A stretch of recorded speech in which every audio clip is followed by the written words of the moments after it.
ഈ നാടിന്റെ പോക്ക് എങ്ങോട്ടാണെന്ന് ചോദിച്ചുകൊണ്ടാണ് കേരളത്തിൽ നിരന്തരം നടക്കുന്ന ആക്രമണ സംഭവങ്ങളെക്കുറിച്ച് ഷാഫി സംസാരിച്ചത്.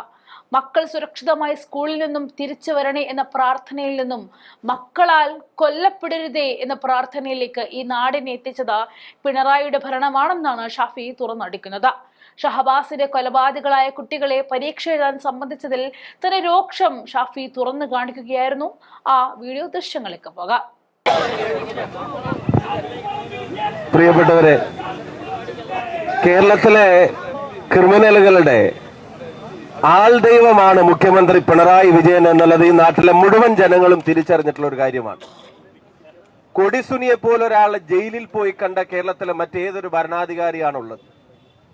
പെരിയയിലെ കൊലക്കേസിലെ പ്രതികളെ ജയിലിലേക്ക് അയക്കുമ്പോൾ സ്വീകരണം കൊടുക്കുന്ന പാർട്ടിയുടെ നടപടിയെ ന്യായീകരിക്കുന്ന ഒരു മുഖ്യമന്ത്രി, ചെടിച്ചട്ടി കൊണ്ട് തലക്കടിച്ച് കൊലപ്പെടുത്താൻ നടത്തിയ ശ്രമത്തെ ഈ നാട് മുഴുവൻ കണ്ടപ്പോ, ഈ നാട്ടിലെ മുഴുവൻ ജനങ്ങളും അതിനെ നോക്കി നിന്ന് അപലപിച്ചപ്പോ, അത് ജീവൻ രക്ഷാ ദൗത്യമാണെന്ന് പ്രഖ്യാപിച്ച ഒരു മുഖ്യമന്ത്രിയിൽ നിന്ന് ഈ സംസ്ഥാനത്തെ മോചിപ്പിക്കുക എന്നുള്ള ഉത്തരവാദിത്തം ഐക്യജനാധിപത്യ മുന്നണി ഏറ്റെടുത്തിരിക്കുമെന്നുള്ളത് ഈ നാട്ടിലെ ജനങ്ങളോട് പറയാൻ ഞങ്ങൾ ആഗ്രഹിക്കുകയാണ്.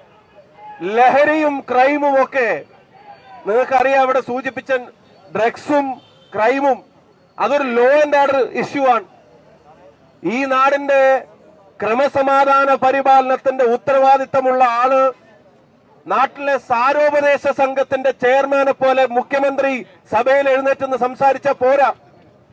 പ്രതിപക്ഷ നേതാവ് വി.ഡി. സതീശൻ ചോദിക്കുന്നു, ഈ നാട് എങ്ങോട്ടാണ് പോകുന്നത്? KPCC പ്രസിഡന്റ് ചോദിക്കുന്നു, മുസ്ലിം ലീഗിന്റെ നേതാക്കന്മാർ, കേരള കോൺഗ്രസ് നേതാക്കന്മാർ, UDFന്റെ മുഴുവൻ ഘടകകക്ഷികളുടെ നേതാക്കന്മാരും ചോദിക്കുന്നു. നാട്ടിലെ സാമൂഹ്യ സംഘടനകൾ, സാമുദായിക നേതാക്കന്മാർ, നാട്ടിലെ ജനപ്രതിനിധികൾ, പൊതുപ്രവർത്തകർ എല്ലാവരും ചോദിക്കുന്നു. മാധ്യമ പ്രവർത്തകർ ചോദിക്കുന്നു. കുടുംബങ്ങളിലുള്ള ആളുകൾ അടക്കം പറയുന്നു, നാടെങ്ങോട്ടാണ് പോകുന്നത്? ഈ നാടെങ്ങോട്ടാണ് പോകുന്നത് എന്നതിന് കൃത്യമായി ഉത്തരം പറയേണ്ട മുഖ്യമന്ത്രി സഭയിൽ എഴുന്നേറ്റ് ചോദിക്കുകയാണ്, ഈ നാടെങ്ങോട്ടാണ് പോകുന്നത് എന്നുള്ളത്. അത് ചോദിക്കാൻ വേണ്ടി ആരും കേരളത്തിന്റെ മുഖ്യമന്ത്രി പദവിയിൽ ഇരിക്കേണ്ട കാര്യമില്ല. നാട് ശരിയായ രീതിയിൽ അല്ല പോകുന്നതെങ്കിൽ, നാട്ടിൽ നിയമപ്രശ്നങ്ങൾ ഉണ്ടാവുന്നെങ്കിൽ, ക്രമസമാധാന പ്രശ്നങ്ങൾ ഉണ്ടാവുന്നുണ്ടെങ്കിൽ ആർജവത്തോടെ നടപടിയെടുക്കാൻ വേണ്ടത് ചങ്കിന്റെ എണ്ണക്കൂടുതലല്ല, നാടിനോടൽപ്പം താല്പര്യമാണ് എന്നുള്ളത് ഈ നാട്ടിലെ ജനങ്ങൾക്ക് മനസ്സിലായിട്ടുണ്ട്. അത് ലെവലേശമില്ലാതെ ക്രിമിനലുകളുടെ ചാകര കാലമാണ്. അവർക്ക് പരോളാണ്, അവർക്ക് ജാമ്യ വ്യവസ്ഥയിൽ ഇളവാണ്, അവര് നാട്ടിലിറങ്ങി വിലസാണ്, അവര് ജയിലിൽ നിന്ന് പോലും കൊട്ടേഷൻ സ്വീകരിക്കുകയാണ്. എല്ലാ ക്രിമിനൽ പ്രവർത്തനങ്ങൾക്കും പിന്തുണയാണ്. അവസാനം സിദ്ധാർത്ഥനെ ക്രൂരമായി വിചാരണ ചെയ്ത് കൊന്ന പ്രതികളെ കോളേജിലും ഹോസ്റ്റലിലും തിരിച്ചെടുത്തു എന്നുള്ള വാർത്തകൾ, ആ താമരശ്ശേരിയിലെ 10ാം ക്ലാസ്സുകാരൻ, അതിക്രൂരമായി കൊല ചെയ്യപ്പെട്ട 10ാം ക്ലാസ്സുകാരനെ കൊന്നവരെ പരീക്ഷ എഴുതിക്കാനുള്ള വ്യഗ്രത ഈ നാട്ടിലെ പ്രതികളെ പിടിക്കാനോ ഈ നാട്ടിലെ ക്രൈം അവസാനിപ്പിക്കാനോ ഈ മുഖ്യമന്ത്രിക്കോ ഗവൺമെന്റിനോ ഇല്ല. ഇപ്പൊ കേരളത്തിന് ഒരു കാര്യം മനസ്സിലായി, ലഹരിയിൽ നിന്ന് മാത്രം കേരളത്തെ മോചിപ്പിച്ച പോരാ, പിണറായി വിജയനിൽ നിന്നും കേരളത്തെ മോചിപ്പിക്കേണ്ടത് അനിവാര്യതയാണ് എന്നുള്ളത് ഇപ്പൊ നാട്ടിലെ ജനങ്ങൾക്ക് മനസ്സിലായിട്ടുണ്ട്. ഇവിടെ ഈ നാട്ടിലെ ജനങ്ങളോട് ഐക്യജനാധിപത്യ മുന്നണി വളരെ കൃത്യമായി പറയുന്നത് കേവലം കുറ്റപ്പെടുത്തലുകൾ മാത്രമല്ല, ഇതിന് അറുതി വരുത്താൻ ചെയ്യേണ്ടത് എന്താണ് എന്ന് കൃത്യമായി നേതാക്കന്മാർ വിശദീകരിക്കുന്നു.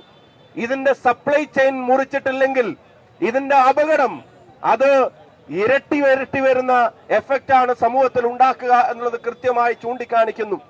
അപ്പൊ ലഹരി മാഫിയകളുടെ പൊളിറ്റിക്കൽ പാറ്റർനേജ്, ലഹരി മാഫിയകളുടെ രാഷ്ട്രീയമായ രക്ഷാകർതൃത്വം ഈ ഗവൺമെന്റിനും അത് ഭരിക്കുന്ന പാർട്ടിക്കുമുണ്ട് എന്നുള്ളത് കൊണ്ടാണ് പലപ്പോഴും ഇവരെല്ലാം പിടിയിലകപ്പെടാതെ പോകുന്നത്.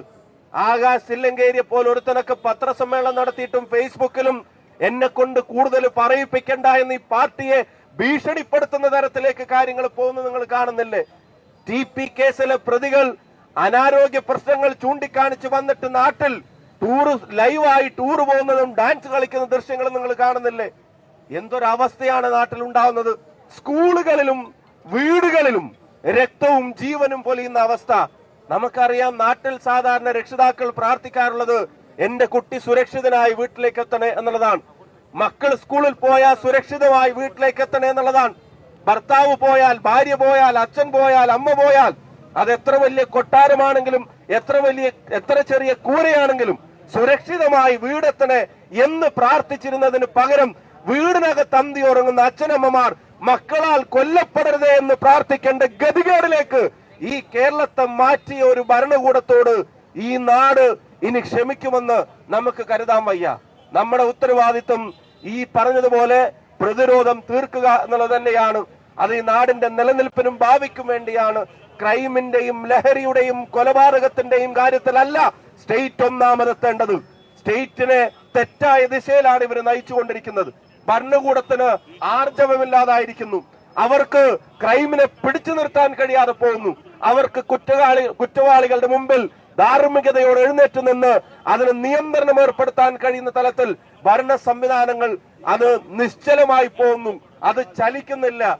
അത് ഒട്ടും എഫക്റ്റീവ് അല്ലാതെ പോകുന്നു. ഭരണമില്ലാത്ത അവസ്ഥ കേരളം അനുഭവിക്കുകയാണ്. ആ കേരളത്തിന്റെ ദുരനുഭവത്തിൽ നിന്ന് നാടിനെ മോചിപ്പിക്കാൻ ഐക്യജനാധിപത്യ മുന്നണിയുടെ പ്രവർത്തകർ ദൃഢപ്രതിജ്ഞയെടുത്ത് നടത്തുന്ന ഈ പോരാട്ടത്തിന് എന്റെയും വടകരയുടെയും പ്രസ്ഥാനത്തിന്റെയും സ്നേഹാഭിവാദ്യങ്ങളും പാലക്കാടിന്റെയും കൂടെ നേർന്നുകൊണ്ട് നിർത്തുന്നു. നന്ദി, നമസ്കാരം. ജയ് ഹിന്ദ്, ജയ് UDF.